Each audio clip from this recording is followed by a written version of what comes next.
TSR study পয়েন্টে সকলকেই স্বাগত। আজকের ভিডিওতে দ্বিতীয় পর্যায়ক্রমিক মূল্যায়ন 2025 সালে পঞ্চম শ্রেণীর বাংলা বিষয়ের একশের নমুনা প্রশ্নপত্র উত্তর সহ আলোচনা করব। তোমরা সকলেই জানো তোমাদের পরীক্ষায় 30 নম্বর থাকবে, সময় পাবে 1 ঘন্টা।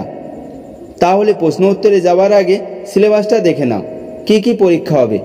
আর ভিডিও ভালো লাগলে লাইক, সাবস্ক্রাইব ও বন্ধুদেরকে শেয়ার করে দিও। কি কি পরীক্ষা হবে দেখো। পরীক্ষা হবে মাঠ মানে ছুট, লিমেরিক, ঝড়, মধু আনতে বাঘের মুখে, মায়াতরু, ফণিমনসা ও বনের পরী, পাহাড়িয়া বর্ষার সুরে, বৃষ্টি পড়ে টাপুর টুপুর, বোকা কুমিরের কথা, চল চল চল। আর ব্যাকরণ বই থেকে পরীক্ষা হবে লিঙ্গ, বচন, চিঠিপত্র। 1 দাগ, সঠিক উত্তরটি বেছে নিয়ে লেখো। এখানে 5টি করতে হবে, প্রতি প্রশ্নের মান 1 করে। 1 দাগের ক, মুকুট হয়ে ঝাঁক বেঁধেছে হাজার লক্ষ কোটি হীরার মাছ। সঠিক উত্তরটি হবে মুকুট হয়ে ঝাঁক বেঁধেছে লক্ষ হীরার মাছ। খ, বাঘের থাবা থেকে ধনাইকে বাঁচালো তমাল গাছ, সুন্দরী গাছ, তবলা গাছ। সঠিক উত্তরটি হবে বাঘের থাবা থেকে ধনাইকে বাঁচালো তবলা গাছ। গ, গয়লা শব্দের লিঙ্গ পরিবর্তন করলে হবে গোয়ালা, গয়লানি, গোলা। সঠিক উত্তরটি হবে গয়লা শব্দের লিঙ্গ পরিবর্তন করলে হবে গয়লানি। ঘ, আমি শব্দের বহুবচন হলো তোমরা, আমরা, তোমাদের। সঠিক উত্তরটি হবে আমি শব্দের বহুবচন হলো আমরা।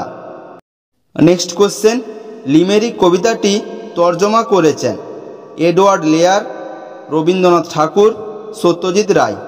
সঠিক উত্তরটি হবে লিমেরিক কবিতাটি তর্জমা করেছেন সত্যজিৎ রায়। 2 দাগ, একটি বাক্যে উত্তর দাও। এখানে 5টি করতে হবে, প্রতি প্রশ্নের মান 1 করে।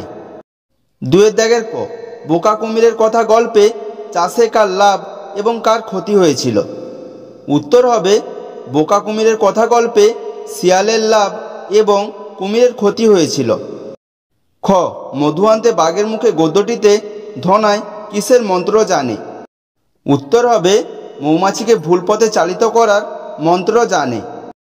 গ, বৃষ্টি পড়ে টাপুর টুপুর কবিতায় কোন 2 রানীর কথা বলা হয়েছে। উত্তর হবে দুয়ো রানী ও সুয়ো রানীর কথা বলা হয়েছে। ঘ, মাঠ মানে ছুট কবিতাটি কার লেখা। উত্তর হবে মাঠ মানে ছুট কবিতাটির লেখক হলেন কার্তিক ঘোষ। নেক্সট কোশ্চেন, ডাকাত দলকে দেখতে কেমন ছিল। উত্তর হবে ডাকাতরা ছিল জোয়ান, তাদের মাথায় বাবরি চুল আর কানে জবা ফুল গোঁজা ছিল। নেক্সট কোশ্চেন, অনাবৃষ্টির ফলে মানুষ, পশু পাখি, গাছপালার অবস্থা কেমন হয়েছিল। উত্তর হবে অনাবৃষ্টির ফলে মানুষ, পশু পাখি, গাছপালা ধ্বংস হয়ে যাচ্ছিল। 3 দাগ, লিঙ্গ পরিবর্তন করো। এখানে 2টি করতে হবে, এর জন্য 2 নম্বর থাকবে। লিঙ্গ পরিবর্তনগুলো দেখো। পাঠক, এ লিঙ্গ পরিবর্তন করলে হবে পাঠিকা। পরেরটা দেখো, গুণবান, এ লিঙ্গ পরিবর্তন করলে হবে গুণবতী। গ, পুত্র, এ লিঙ্গ পরিবর্তন করলে হবে কন্যা। 4 দাগ, গণ ও বিন্দ শব্দযোগে বহুবচনের একটি করে উদাহরণ দাও। এখানে 1 নম্বর থাকবে।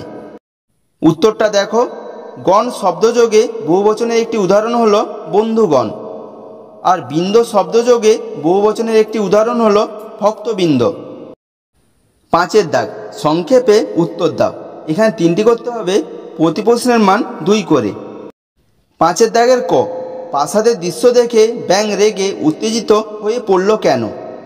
উত্তরটা দেখো, প্রাসাদে গিয়ে ব্যাঙ দেখল ভগবানের মন্ত্রীরা পৃথিবীর দুরবস্থার দিকে বিন্দুমাত্র দৃষ্টিপাত না করে নিজেদের স্ত্রীদের সঙ্গে মহানন্দে ভোজের উৎসবে মেতেছে, তাই ব্যাঙ রাগে উত্তেজিত হয়ে পড়ল।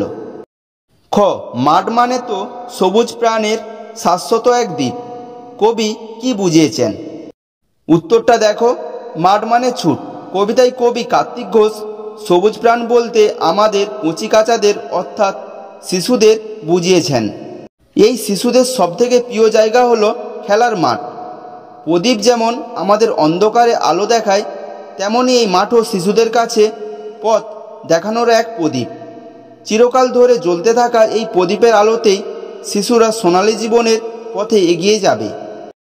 গ ফণিমনসা গাছ কাঁচের পাতায় ভরে উঠবার পরে তার চেহারাটি কেমন হয়েছিল? উত্তরটা দেখো। ফণিমনসা গাছ কাঁচের পাতায় ভরে উঠবার পর তার সারা অঙ্গ ঝলমলিয়ে উঠেছিল। সেই কাঁচের পাতার উপরে সূর্যের আলো পড়ে রংধনুর রং ঝিকিমিকি খেতে লাগলো। আলতো হাওয়ার দোলায় টুংটাং শব্দ হতে লাগলো। ঘ বৃষ্টিতে নদীর এপার এবং ওপারের যে বর্ণনা কবি দিয়েছেন তা নিজের ভাষায় লেখো। উত্তরটা দেখো। কবির বর্ণনা অনুযায়ী নদীর এপারে প্রবল বৃষ্টিতে গাছপালা সব ঝাপসা হয়ে এসেছে, আর নদীর ওপারে মেঘের মাথায় যেন 100 মানিক জ্বলছে। 6 দাগ নিচের প্রশ্নগুলির উত্তর দাও। দুটি প্রতি প্রশ্নের মান 3 করে। 6 দাগের ক ধনাই কিভাবে বাঘের হাত থেকে বেঁচে গেল? উত্তরটা দেখো। বাঘটা ধনাইকে লক্ষ্য করে লাফালেও লক্ষ্যভ্রষ্ট হয়ে তার মাথা তবলা গাছে ঠুকে যায় এবং সে শীষের ভিতরে পড়ে যায়। উপরন্তু তার লেজের বাড়িতে ধনাইয়ের মাথা থেকে মধুর কলস উল্টে গিয়ে বাঘের মাথার উপর ভেঙে পড়ে। সব মিলিয়ে বাঘ বেকায়দায় পড়ে যায় এবং ধনাই বেঁচে যায়। খ দিনের বিভিন্ন সময়ে কবি গাছকে কোন কোন রূপে দেখেছেন? উত্তরটা দেখো।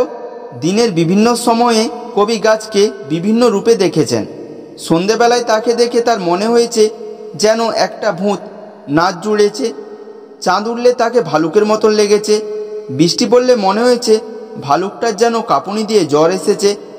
আবার বৃষ্টি শেষে চাঁদের আলো গাছের উপর পড়ে মনে হয়েছে সে যেন মাথায় লক্ষ হীরের মুকুট পরেছে। আবার সকাল হতে গাছটাকে দেখে মনে হয়েছে সেখানে যেন একটা রূপালী ঝালর পড়ে আছে। 7 দাগ যে কোনো একটি বিষয়ে চিঠি লেখো। এখানে একটি করতে হবে, এর জন্য 5 নম্বর থাকবে। চিঠিগুলো দেখো। 7 দাগের ক বিদ্যালয়ের কোনো অনুষ্ঠানের কথা সংক্ষেপে জানিয়ে বন্ধুকে একটি চিঠি লেখো। খ গরমের ছুটি কেমন কাটালে জানিয়ে বন্ধুকে একটি চিঠি লেখো। এই দুটি চিঠি তোমরা ভালো করে করবে। তোমাদের পাঠ্যক্রম বইয়ে এই দুটি চিঠি পেয়ে যাবে। যদি কোনো সমস্যা থাকে কমেন্ট করে জানিও।